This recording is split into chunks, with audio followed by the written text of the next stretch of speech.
Wasak ang jersey kahit si ate nagulat sa ginawa ng former NPA. Kinailangang pakalmahin si Paul Manutol. Nagwala na naman sa galit si Coach Chot Reyes. Gustong mampanat ng referee. Gandang laban, Paul Ball versus Chapman. Hype na hype ang import ng Magnolia Hotshots. So crucial game bakbakan sa pagitan ng TNT at ng Magnolia Chicken Templados. Well, opening quarter, tinirahan agad ni Chapman si Paul Manutol. Pero right away, bumawi agad si Ball kontra kay Xavier Lucero. Matapos yan, Mark Baroka kumanarin agad ng 5 straight points. Bagsak si Jordan Heading. Kaya heto't unang quarter pa lang nagalit agad si Coach Chot Reyes. Abay gustong sugurin ng officials. After nyan, Paul Manutol kinain na naman ang depensa ni Lucero sa kanyang end 1. Kaso problema ng TNT without BGR, hindi mapigilan si Clint Chapman na agad nagtala ng napakainit na 18 points sa unang quarter, shooting 6 of 8 sa field, including itong 4-point shot. At dito tinampakan agad ng Magnolia ang TNT ng sarado 20, 15 to 35. Hype na hype ng utol ni Clint Chapman. Second quarter, Paul Manutol mismatch, kinain lang ang depensa ni Andrada sa kanyang 200 dunk. Hindi lang isa kundi dalawang beses ginawa yan ni Ball without Chapman. Kaya ito't pagbalik ni Chapman, kumana agad ng pamatay sunog, top of the key 3-point shot. After nyan, dito na na-frustrate si Ball sa kanyang turnover. Tinapik ang bola at eto't sinira pa ang kanyang jersey. Wasak na wasak ang jersey. Kaya kahit si ate nagulat. Anyari kay Ball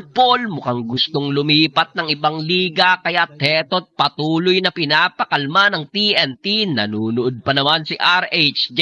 Dito na natiling in control ang Magnolia sa panguna pa rin ni Chapman na meron ng 29 points at 8 rebounds. Wala nang isang minuto, tinawagan ng offensive foul si Ball at hindi na naman nagustuhan ng TNT. Galit na naman si Coach Chot Reyes. First half pa lang, high blood na si Coach Chot. Abay nagsisisigaw ba naman na itapon nyo na ako sa mga referee. 40 to 59 halftime. Third quarter, good start for TNT. Calvin Octana kumana agad ng wing 3-pointer na nasundan pa ng end 1 ni The Blur Jason Castro. Matapos yan, Paul Manutol kumana pa ng putback dunk with 8-0 run. Baba agad dyan sa 11 points, 48 to 59. Pero after nyan, Chapman to the rescue na naman sa kanyang driving layup. Kaso Manutol, heto't niliparan na lang si Chapman sa kanyang Statue of Liberty dunk. Dalawang beses pang binutatan ni Ball si Chapman sa play na to, pero nakumpleto pa rin naman niya ni Chapman na meron ng 35 points. Pero Paul, grabe na pa-take over na this quarter at naunahang pang puntos ni Chapman with 36 points. Napastep pa off the bench si Galinato, kaya dito yung 20-point lead ng Hotshots natunaw na sa single digit. Under a minute mark, eto pa Glenn Cobontin kumuna ng corner 3-pointer. Napatayo pa si Ball,